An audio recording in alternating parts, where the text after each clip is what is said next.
Good morning, everyone. Welcome to our pre-trip webinar for your upcoming Costa Rica Eco Adventure starting in just about a month's time. I'm sure you're all excited about it. And we are going to get started and introduce you to the host of your trip in just a moment. There's Martine. Good morning, Martine. How are you this morning?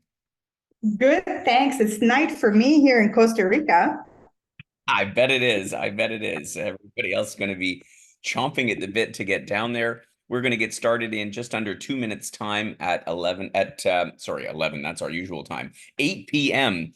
It's morning here for me in Thailand, 8 p.m. for those of you obviously in the Eastern time zone, and a little earlier in the day for those further west. So I see a number of our members have joined already. So good morning, Annette and Carol and Karen and Louise and Kevin and Steve. Nice to see you all this morning. I expect a few more will join us in the next minute or two. And we're going to tell you all about what you need to get ready for this amazing adventure around Costa Rica. Martine, you were just there with some of our members. You just got back like a week ago, I think, or Yeah, pretty much, exactly. It was amazing. I can't wait to have all of you here with us. You're going to love it.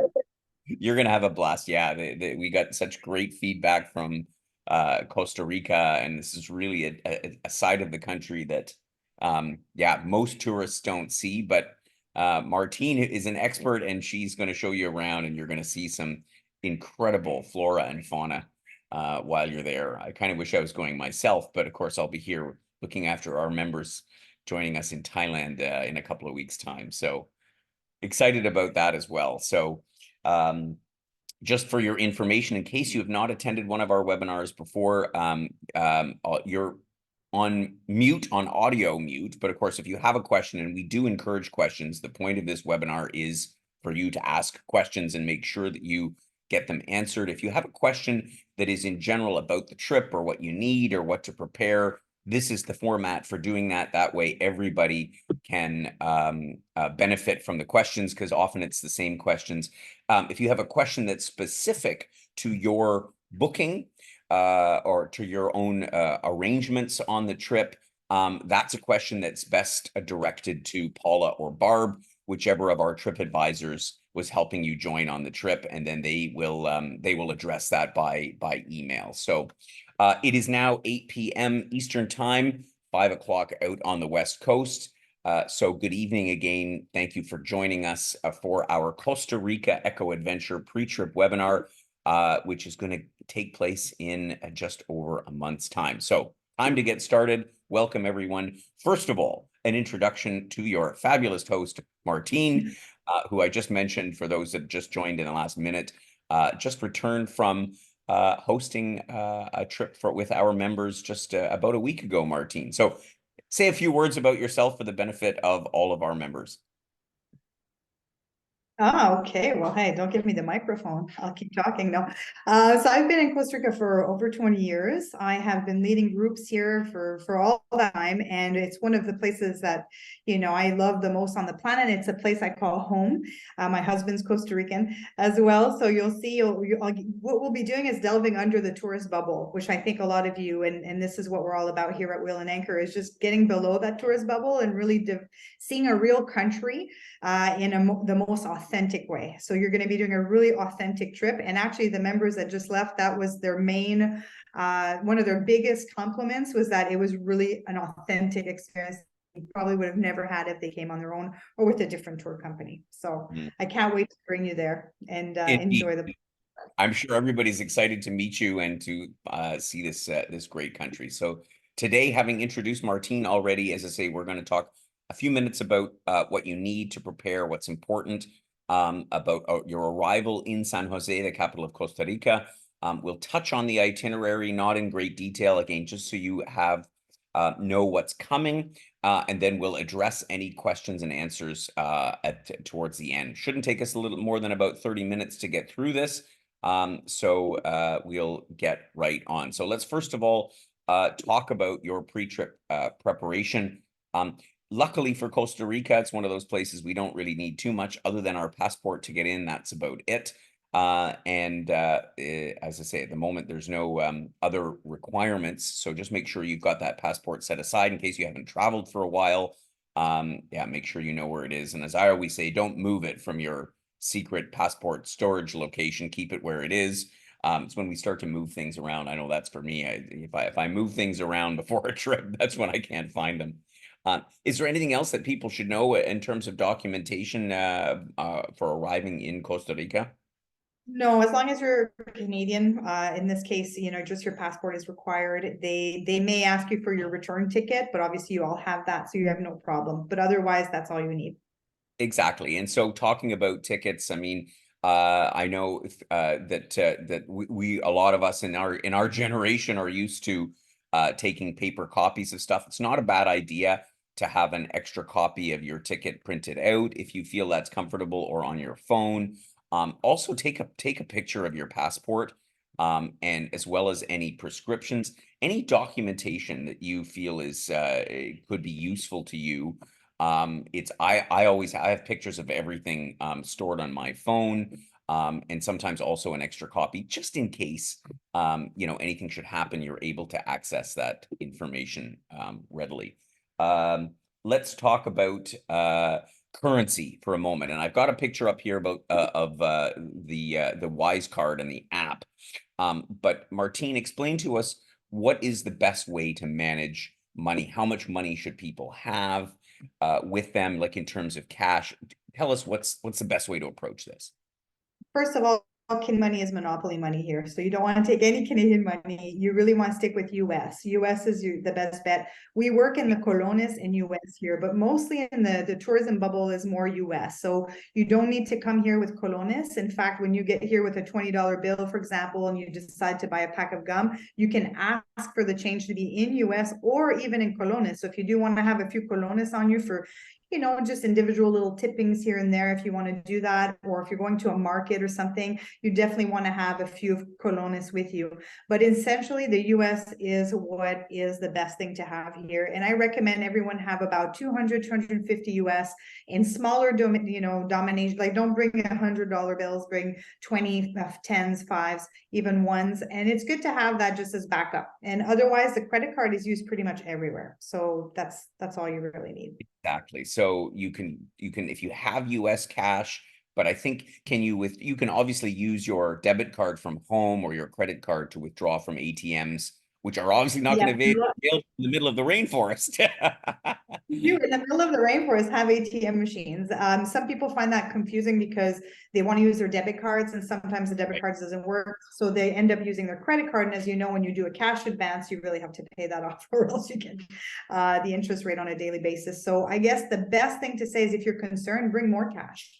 Yeah. Otherwise your credit card is fine. And of course, I don't know you personally yet, but I will. And Gordon will somehow have your information. So if you need help, we will help you. We won't leave you stranded. I We won't leave guarantee. you stranded. And so No. I mentioned the Wise Card on here. We use this for we strongly recommend this for travel in other countries, particularly Europe and Asia. Not so important here, given that it is the US dollar.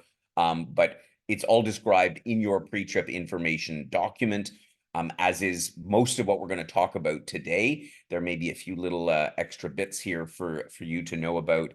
So if you'd like to find more about that, please read that document thoroughly. You probably already have. Next thing, Telegram, which is our the app that we use at Wheel and Anchor for communicating between our host and our guests. Again, in this case, Martine, our members are going to be with you pretty much 24/7. I mean, obviously not sleeping in the same room, but certainly accompanying you throughout the trip. So what is your advice in terms of mobile phones communication based on the past trips that you've hosted for us in Costa Rica?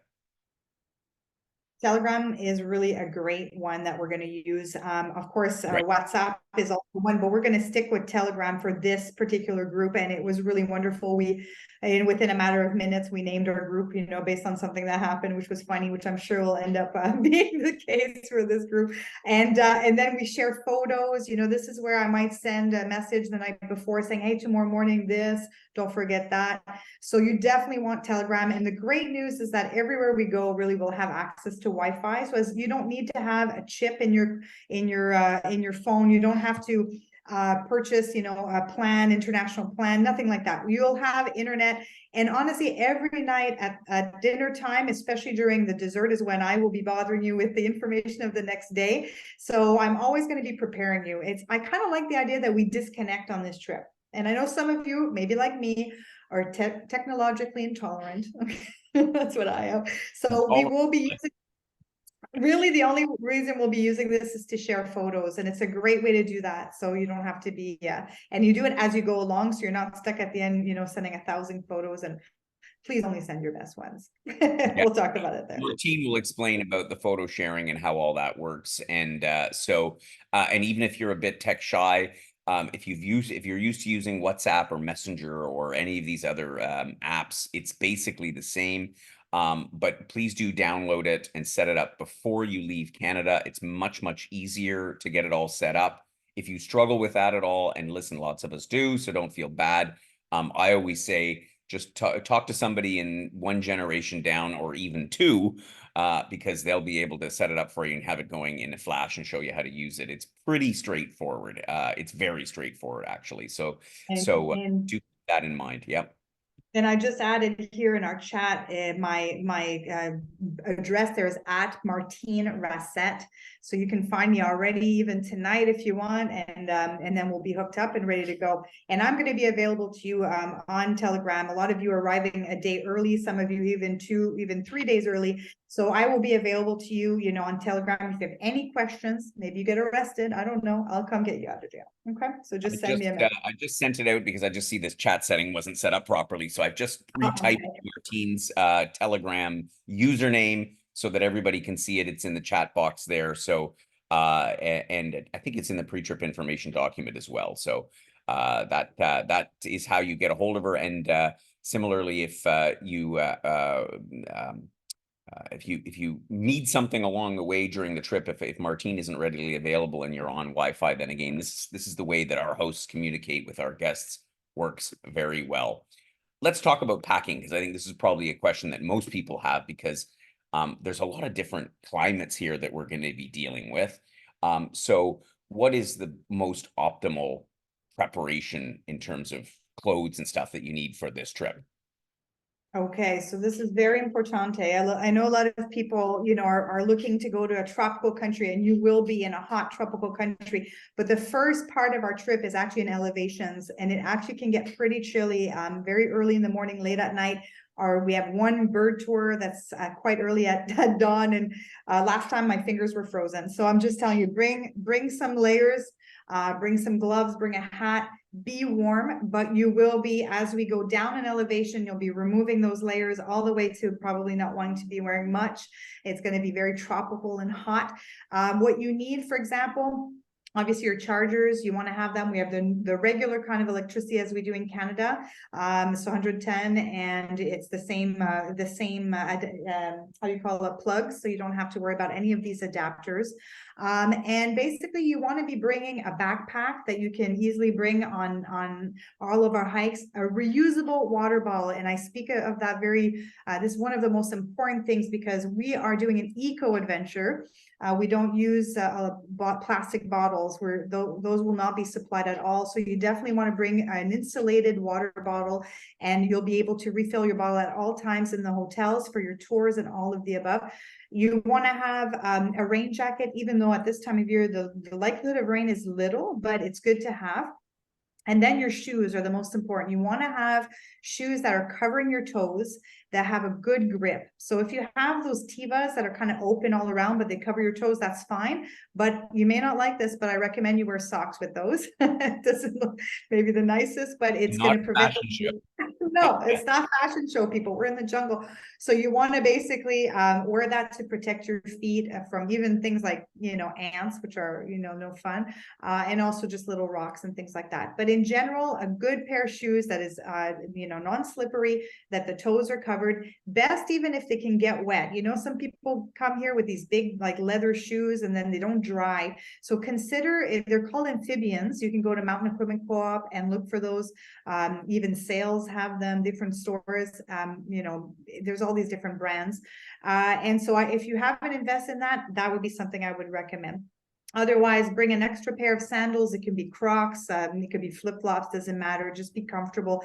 And we're not going to be dressing up for our dinners, so just get comfortable. Wear clothes that's easily dries, thin weight. You don't want to have any thick cottons or jeans. Leave those at home. And you want to dress like an onion. You want to be able to put on layers and take off layers. So I hope that can help you. Those are the Yeah, most important. that And sounds, then if yeah, go ahead. I could keep going, but I'll just say one more. We are going to a very hot place towards the end of the trip. We're going into the lowland rainforest. Here it gets hot. So if you're someone who's really uncomfortable with heat, you may want to invest in something like this. Let me show you. These are my best friends. I have two of them. This is it's a rechargeable fan, neck fan. You can get on Amazon. And really it's a godsend. Or you may even want a handheld fan and just things to just generally remove sweat. So it could be sweatbands, it could be anything, even a small dry towel. But all the hotels will provide you with bath towels and with pool towels. But for example, you can even buy a sarong at one of the lodges that supports the lodge, and then you can use that for the beach or even, to hide from the sun and things of the sort. So just prepare for heat and prepare for coolness, both of them. So, and you have to pack for about 30 pounds because of the weight limitation. So it is a challenge. I know some of you are scratching your heads going, how am I going to do this? Just know I have good friends that work for Sansa, so I'll be able to get your bag back with you, but try to keep it light on your packing and like reuse, just reuse things. I think that's key. I mean, you could, even despite everything that Martine just said, you don't need to bring like a giant suitcase full of stuff. You can probably get away with carry-on, which is never a bad idea in a case like this where you are traveling around to all over the place. Not to mention you don't want to risk having your luggage get lost. Travel light. You don't need tons of stuff. It's casual. That's the main thing I think to remember, as far as that's concerned. We covered off plugs, talking about prescription medications and so on and so forth. Sorry for my dogs that just went nuts in the back. Um, uh, Talk about prescription medications and any other things that might be necessary. And I'm just going to go on mute for a second. And while you go on mute, I'll talk to say sunscreen is so important, mainly because it's quite expensive in Costa Rica. So, bring sunscreen. Also, if you can, when you look at your sunscreen, that it's reef safe, because we're going to be going and swimming in the reefs at the end of our trip. We have some snorkeling available for those who want to get in the water, and we do appreciate if it's reef safe. If you don't have any and you don't want to invest in it, I'm sure someone else will be able to share. But just think, bring your sunscreen. Very important, because it's quite expensive here. Oh, you're still on mute with your maybe your dog barking. Sorry, it's still on There you mute. go. Yes, very good point about the sunscreen. Let's just talk for a second about our health protocols and what we suggest for our members. There's really only two things I wanted to mention here. First of all, about smoking. Martine, maybe you can tell us about the smoking policy at the hotels and how we handle that, and also about if you're feeling ill, if you have any symptoms of anything at all. And I'm going to go on mute again because of my loud my loud dogs. Okay, so let's talk first about smoking. So it's a zero tolerance policy for smoking. We understand some people want to smoke, and so you can certainly do that, but in a further distance from the lodge. So you'll have to go in the parking lot or somewhere where the smoke's not going to end up going into someone's accommodation. This is very important for everyone's just enjoyment of the trip. And we're doing an eco trip. We're going to be outside, but even outside, the smoke can travel. So we thank you so much for being understanding with that. In terms of the health protocol, if you are arriving with symptoms, the first thing I would want you to do is identify that to me, and just make sure you're wearing a mask and washing your hands. I will have tests, available for COVID, and if it is COVID, that becomes a little bit more tricky, because even just a general cold, no one wants it. Certainly don't want COVID. And you may be asked to take individual transfers, for example, so you're not in the same transfer as the group, and that would mean you having to pay for that. And that's where your insurance would kick in, for example. But in general, if you have a tickle, if you're not feeling well, do consider please covering up, because we just don't want it to go like wildfire. The lucky thing is we have so much sun here, so vitamin D, it's very rare that people stay sick long here. So luckily that's good. But just think of your, your members, the people in Your the fellow group, and you travelers, yeah. Yeah, you just don't want to pass it on. So Yeah. we will work together. You know, if you're really sick, of course, we'll work something out. We just don't want it to go through the whole group. Yeah. Yeah, thank you. That's super important to remember. And so I know for me, always in advance of a trip, I'm always like extra mindful before I leave to make sure, because let's face it, at home it tends to be cold and flu season. So you know, No French kissing at Christmas. Okay, that's very important. exactly. All right, perfect. Everyone stay away from that aunt or uncle that likes to kiss on the mouth. Yeah, precisely. Um, all right, let's talk a little bit about flying down to San Jose. I mean, it's not a super long flight down from Canada down, depending on the route that you're taking. If you at any point during your journey have a situation where you are going to miss the flight that you're going to be on, if you're, for example, on a connecting flight that's arriving in San Jose, and you miss the connection because of a delay with weather or whatever it happens to be, then we have in your pre-trip information document an email, which is very important for you to use, delays@wheelandanchor.ca. This sends a message to our team to be able to notify the transfer company to let you know that you're not going to be on the flight. If you're on the flight you're supposed to be on and it's late, that's fine, because they will obviously monitor flight time. So they know that the flight is going to be late, and so they'll be there. So you don't need to let us know if the plane that you're arriving to San Jose is delayed. That's fine. As I say, they will be watching that. You will arrive in San Jose, and Martine, just speak a little bit about the included transfer arrangements and what people need to do once they're there, because we have people arriving on different flights and on different dates. So maybe you could explain about the included transfer arrangements, and also, if people are like antsy and ready to get out of the hotel, out of the airport, I should say, yeah, you can always jump the gun and just hop in a taxi. It's a close ride by. So elaborate on that for us, would you? So first of all, going on a plane is never fun. So I always tell people, put yourself on autopilot and just go with the flow, because that's the first thing, right? So when you arrive, some of you are arriving 3 days ahead, some of you are arriving 2 days ahead, and the rest of you are all arriving a day ahead, which means that I won't be there, but I will be available on Telegram at all times. So first of all, when you arrive, you're going to be going through customs, and they're just going to be asking you some general questions. Where are you going? You can just say you're going to La Riviera Hotel, which is the first hotel you're going to be going to. You can even just say you're going to Savegre Lodge, anything. They'll just want to get you through. So it's not a problem. Once you get through, you're going to pick up your bags. Now, so those of you who are coming 2 and 3 days in advance, the hotel will be sending you a shuttle, but the shuttle person cannot wait for you at the meeting point. You need to send a message to the hotel to say, we have our bags and we're going to the meeting point. And that's when they dispatch the driver. Now, as soon as you go in the airport, you will have access to Wi-Fi. And so Wi-Fi, if you have WhatsApp, that's really great. Even Telegram, I'll check if they have a Telegram. Or you can even just use Skype, for example. Or if you don't have any of those things and you're like, oh my goodness, how am I going to call? You can ask anyone who works there. You show them the phone number and they will call and they will let them know that you're ready. If any of that seems stressful to you, you can just grab a taxi. It's about $10. You can ask them to send you to the hotel, which is La Riviera Hotel, which is in your package, and they'll take you directly to the hotel. So you won't even have to worry about that. Now, if you are part of the bigger group that's arriving on the 19th, so I'm talking more for now for the people that are arriving 2 or 3 days ahead. If you're coming in the big group on the 19th, it's probably best that you don't just decide to take a taxi, because they'll be waiting for the number of people that are going, okay? So if you are someone that's like, I don't want to wait if someone's taking more time, or I don't want to wait if there's a delay, you just want to take a taxi, please let us know in advance that you do not want to take the group shuttle. Okay, which means that at that point, when you leave, you can just get a taxi, which are the local taxis or the orange taxis, and they'll take you to the hotel and you would pay that yourself.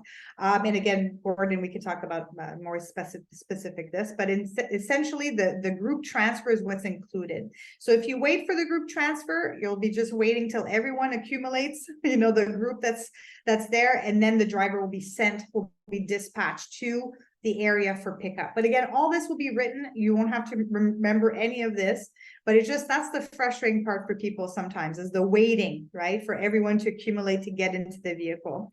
So just let us know if this sounds too complicated, just want to hop in a taxi, just give us a brief, just send us a message and let us know that you want to do that. And that's not a problem.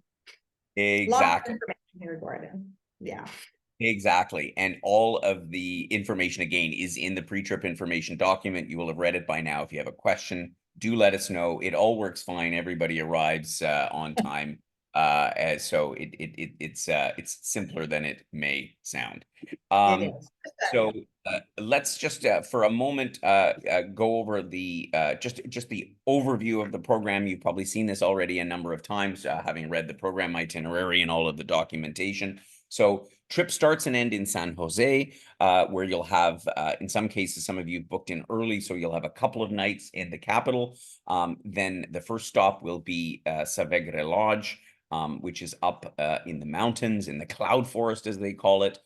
Be there for a couple of nights, and then Rio Charipo Lodge is your second stop, again up in the mountains, and then you make the trip down, as Martine mentioned, down to the lowlands, the Osa Peninsula, and this is where it's very tropical, very humid and warm, but also some of the most incredible eco-diverse area of the planet.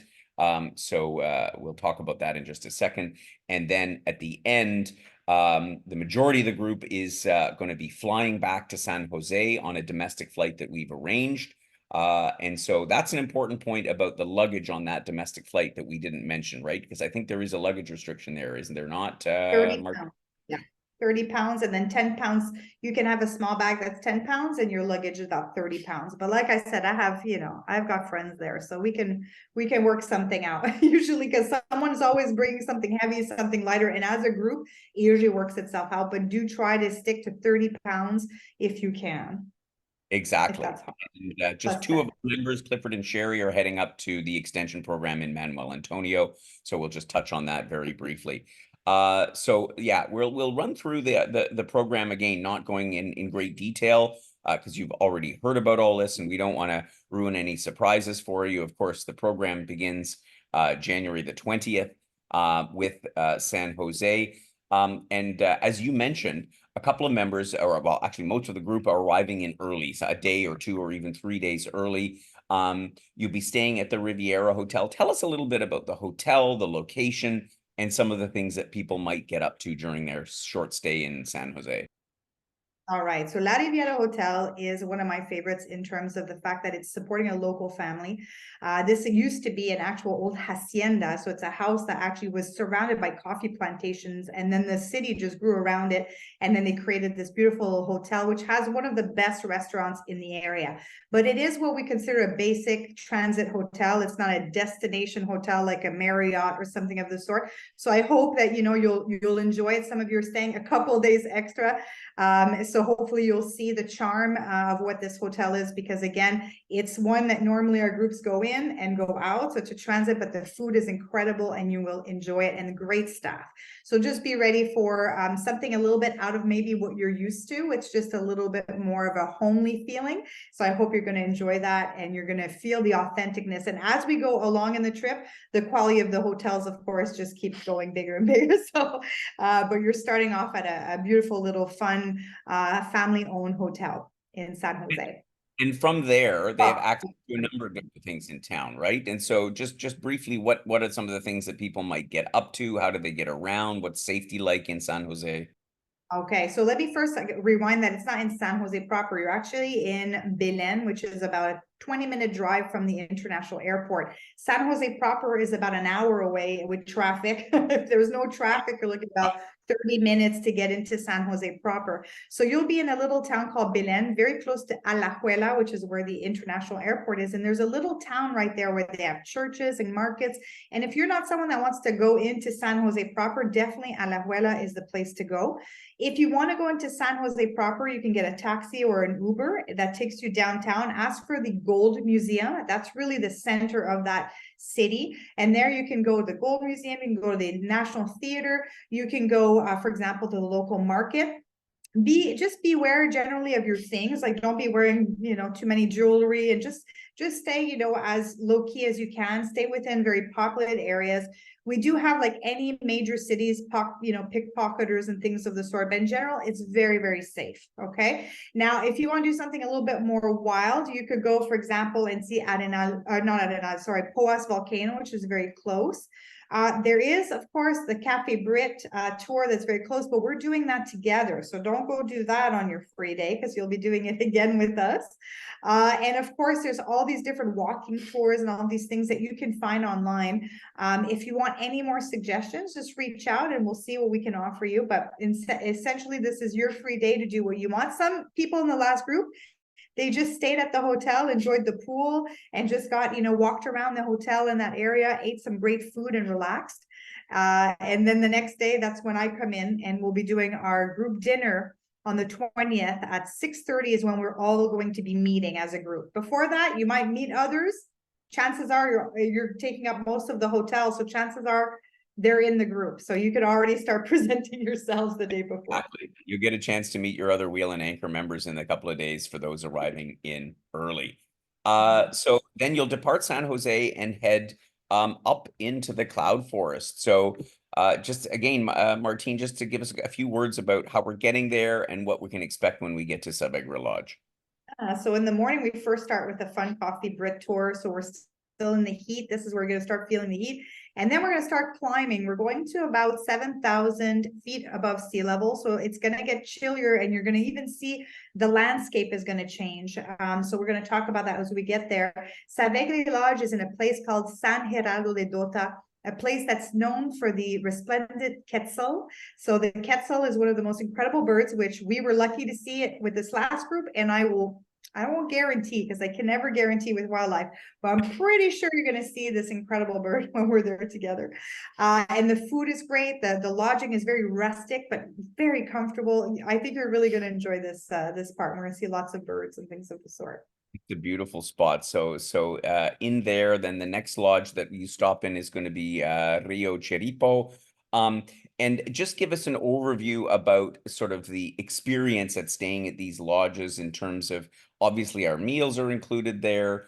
Yeah, so just so guests know, our members know what it is that what they can expect in terms of what's going to happen during the day. And First, let me say that we were at about 7,000 feet above sea level. Now we're about 4,000, 3,000 feet above sea level in a place where the rainforest starts meeting the cloud forest. So it's another amazing ecosystem that you're going to see. And Rio Chiripo Lodge, in my opinion, is one of my favorite places on the planet. So I think you're really going to love it. It's like going to a spa.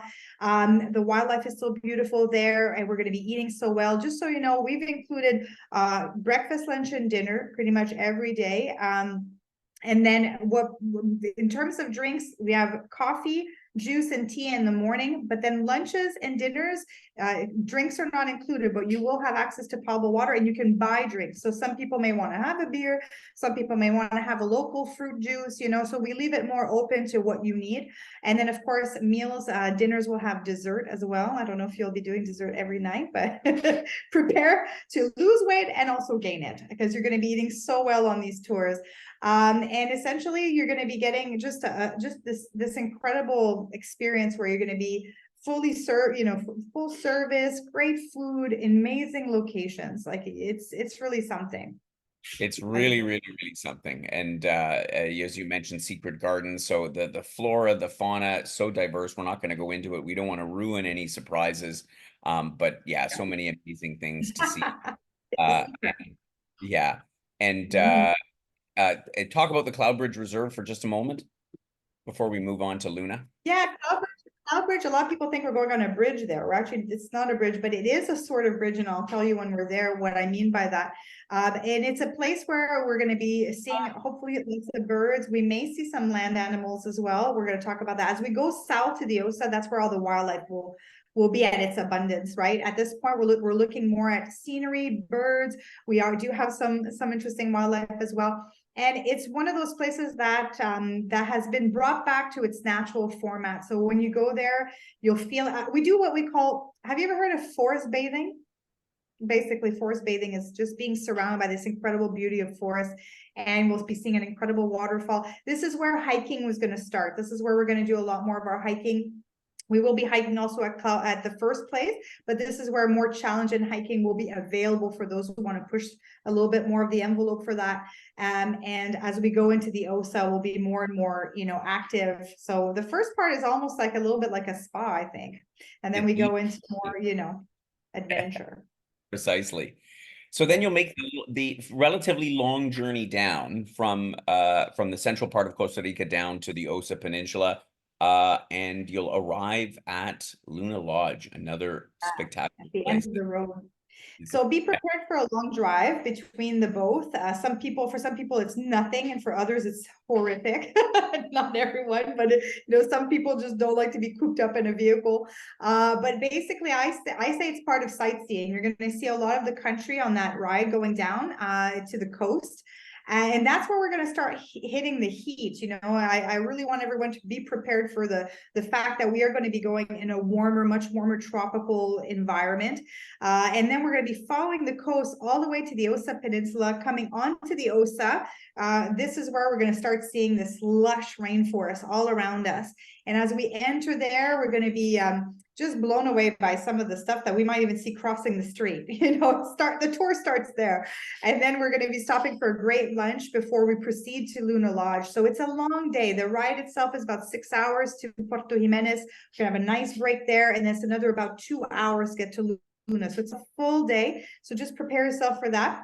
And then when we get to Luna, we're there for 5 nights. So you can completely, unpack and disconnect and surround yourself with this incredible nature, which is fabulous.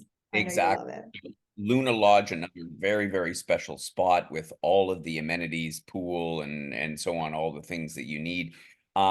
Just touch on a couple of the things. I mean, this is obviously the biggest stop of our trip, because of Corcovado and other things. Just describe a little bit about what's going to happen while we're there. Sure. First of all, National Geographic magazine describes this area as the most biologically intense place on Earth. So if you love wildlife, you're in the right place. And so we're going to be doing daily activities that are going to introduce you to this incredible biodiversity of flora and fauna.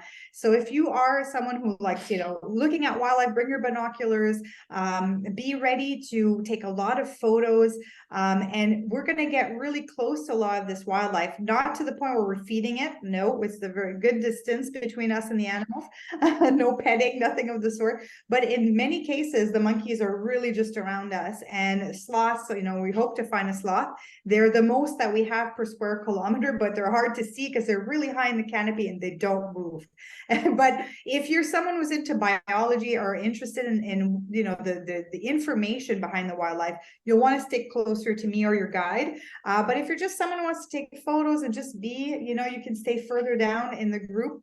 We're going to try our best because we're not a small group, but we're going to try our best to divide and we always have 2 guides at all times with you, so that we're able to really go through the rainforest in a way that everyone can really benefit from it. So, and just so you know, this is a unique trip. We are the only company in the world at Wheel and Anchor that's offering this exact trip. There's no other company that does this. So you're doing something really spectacular. Yeah, exactly. And so just to qualify, so I think our total group size on this, Martine, is 14 guests, is it not? 16. 16. And as you mentioned, we'll be in 2 groups.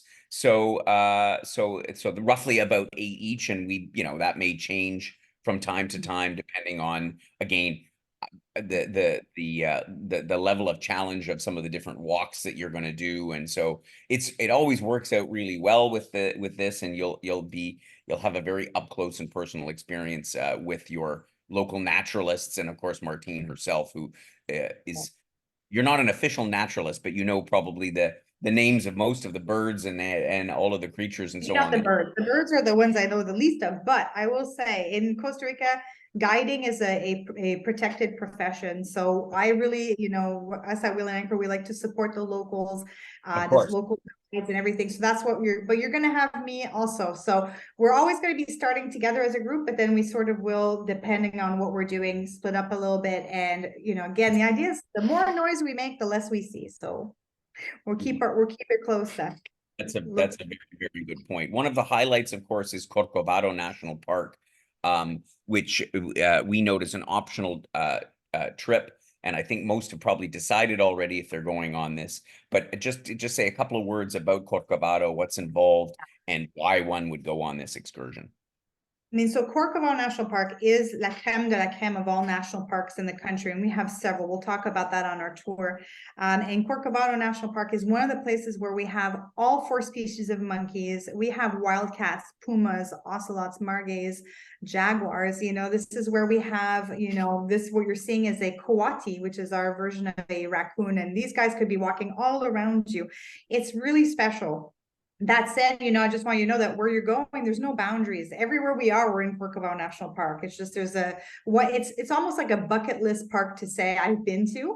So if when you get to Costa Rica, and let's say you find the hikes are a little bit too hard, you certainly don't have to do Corcovado. But everyone's booked into it, I believe. I think everyone has booked into it. So it's all prepared. We have all your tickets. Everything's ready for you. But again, there is room for you to back out if you don't want to. But I really recommend that you do it and challenge yourself. It is hot, but you know, you can see things that you may not see when we're doing other hikes. But at the same time, you may see even more on other hikes. You never know, right? The wildlife they're not as Nature is not predictable, and as Martine said, you know, you'll by this point have done a number of walks and hikes and all the rest of it, so you'll have a sense of your own limitations and so on and so forth. And again, it's always worked out amazingly well with all of our past groups that have been down. So and finally, there's also a chance to go out on a boat and see a little bit of dolphin. Let's see a few dolphins in the fjords. Yeah. That's the best. That's the best. We finish on the ocean. We fish on the Gulf of Dulce, one of the deepest tropical fjords in the world. You'll hear about what that means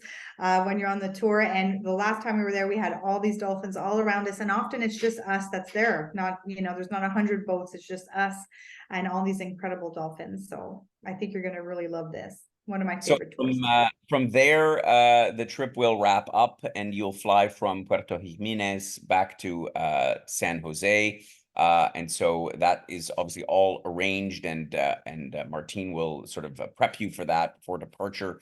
As I say, with the exception of Clifford and Sherry, who are heading up overland to Manuel Antonio, which is a favorite spot of mine. It's a beautiful little enclave on the West Coast. So you'll enjoy a few days there at the Arenas del Mar Hotel. And so you obviously have all of those details yourself. So I think at this point we can respond to any questions that members have. So if anything came up during this webinar or in reading the documentation that you received from our team, now is a good time to ask those questions so that we can try to answer them for you. So does anybody have any questions at all? I haven't seen any put in so far. So We've answered so many things already, huh? well, we must have done a good job then if nobody has any questions. Okay, well, I don't see any questions. Janice asked, how cool is it in the mountains? Maybe you could be specific a little bit about what are we talking temperature wise, day versus night and so on.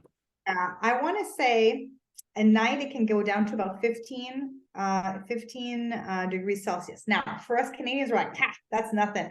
But there's something about when it's cold, you know what I mean? So be prepared for it. All the ones that were on our trip, and it gets colder in January. There's like February, December and January gets a little chillier. So you definitely want to warm clothing. And then someone just asked, what about bug spray? You know, bugs is going to be the least of anyone's problems because we have so many lizards, bats, amphibians, lizards eating these insects. So you're actually going to need, I would say, 0 bug spray. That said, if you can, bring some natural one or maybe some with some DEET, but, you know, just have it in case. But honestly, even if you're that person that says, oh, yeah, but I always get eaten alive, you'll be surprised. You're not going to be eaten alive. You know, everyone always says that. I say there's worse bugs at my sister's cottage in Renfrew, Ontario, than there are in all of Costa Rica. So yeah, exactly. That being said, put in a small thing, and this is preferably friendly stuff. Yeah. Another question here came in from Kevin and Louise about on the arriving at 9 p.m. Are they still going Yeah. to be able to get a bite to eat?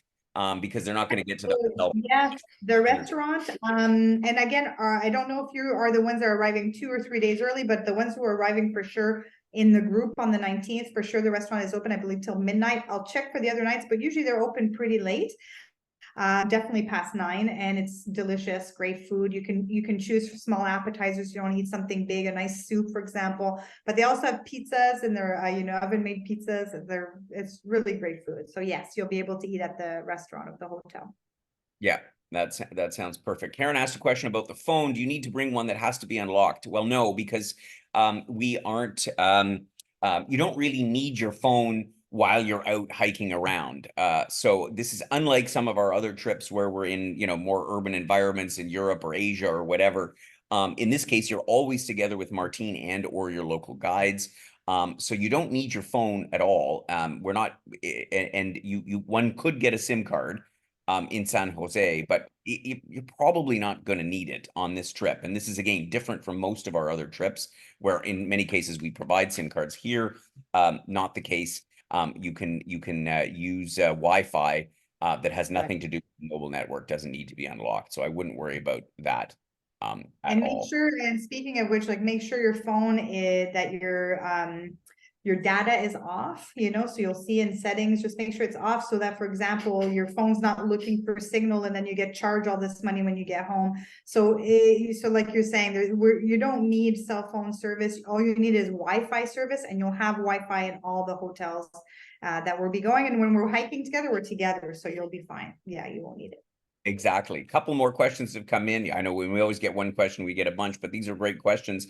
Again, Janice asked about a light hiking shoes. And I think you touched on this before, but maybe you could just briefly reiterate the best Yeah. footwear for this The trip. best footwear, it has to have good grip. Sorry, my chair makes so much noise when I move. Your foot has to have the sole of the shoe has to have good grip, and your toes have to be protected.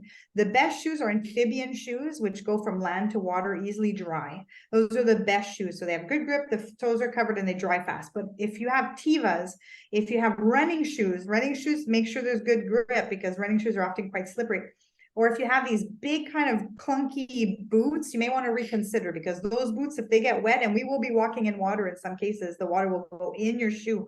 So you want to make sure you don't have like these thick, kind of like waterproof shoes, because actually waterproof is not what we want. We want water to be able to go in and out. So I recommend that. And then just regular like flip-flops, Crocs, or any kind of shoe to be just around in general, be comfortable. Perfect. Okay. Yeah. Yeah, last couple of questions here, Kevin and Louise, again about immunizations. And so here, the first thing that we have to say is we actually are not allowed to give advice about immunizations. It's because we're not a medical authority. So Right. so we always suggest coming into these areas that you consult with your personal physician or a travel medical clinic. But why don't you just say what you do, Martine, without saying what we Yeah, can't well, again? basically, there's nothing is required to enter Costa Rica, nothing. And I just always recommend in general that someone has like hepatitis A and B, Twinrix, and that's for even in Canada, but check with your doctor. And other than that, we have no malaria where we're going. Dengue is always a risk, but dengue, there's no such thing as a vaccine for Exactly. that. It's mosquitoes, and we don't have many mosquitoes, so that's why we're in a good situation in general. But again, do careful with the travel clinics. They tend to try to sell you a Yeah, lot of things. So I would say just talk with your doctor. we say that with the travel clinics, we'll always want to, yeah, they don't want to let you leave without buying something. But yeah, Yeah. I can tell you, I don't go to them. I'll just tell you that. But that's up to you. A question about walking sticks, hiking sticks, or Oh, yeah. poles. Should they bring them? Are they available at the lodges? What's the thought on that?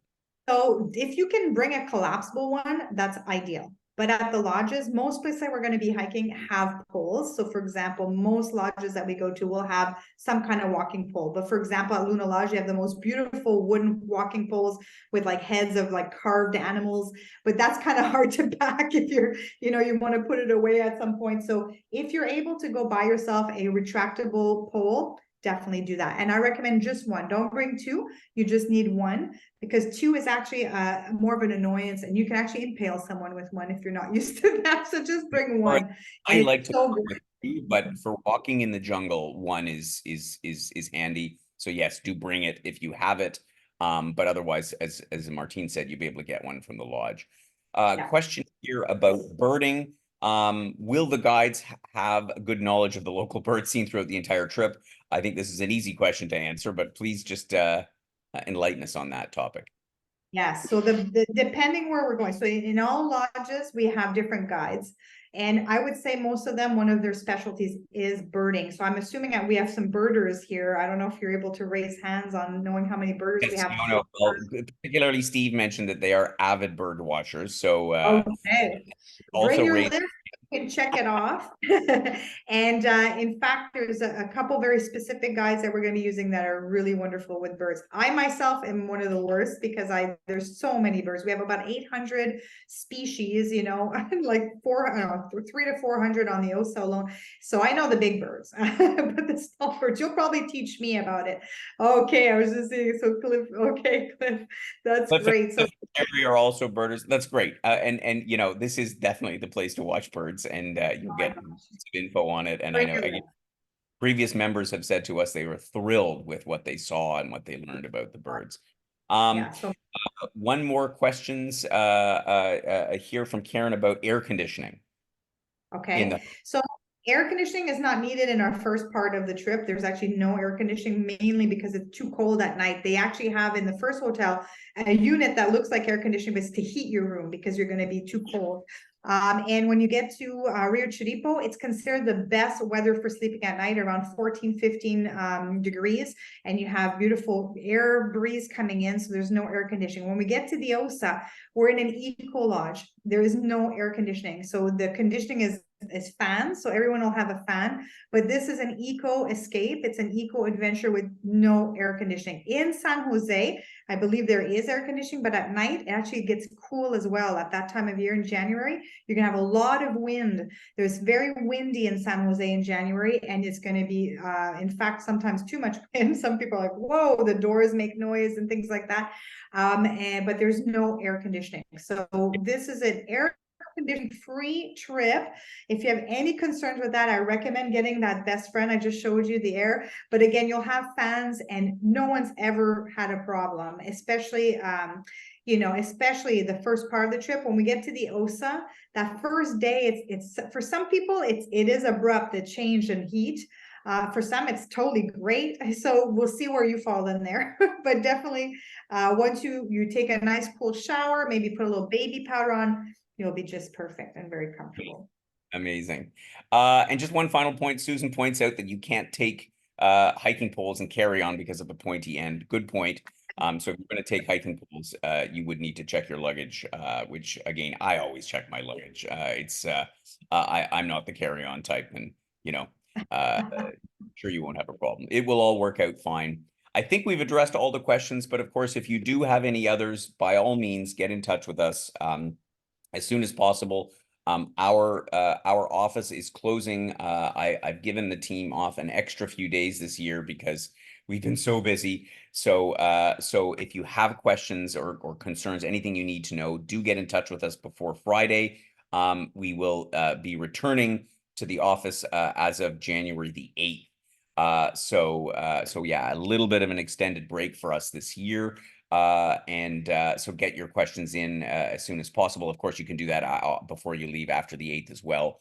And yeah, let Paula or Barb know, and they will look after you. So thank you so much for joining us, Martine. Thank you for your time in explaining all about this trip. As I say, we've had amazing feedback. You're going to have a blast. You're going to see a country and the wildlife like you've never seen before. It truly is amazing. And again, I wish I was going along. And anyway, but I look forward to meeting all of you on another trip at some point. in the future. And I see a few names that are signed up for trips that we're going to be doing together later on next year. So we'll see you then. Take care. Have a wonderful holiday season. I wish you all the best for Christmas, New Year's, whatever other holiday you may be celebrating at this time of the year. Take care, and we'll see you all again very soon. And goodbye for now, Happy Martine. holidays, everyone. Happy holidays. See you Happy holidays. soon. Bye-bye.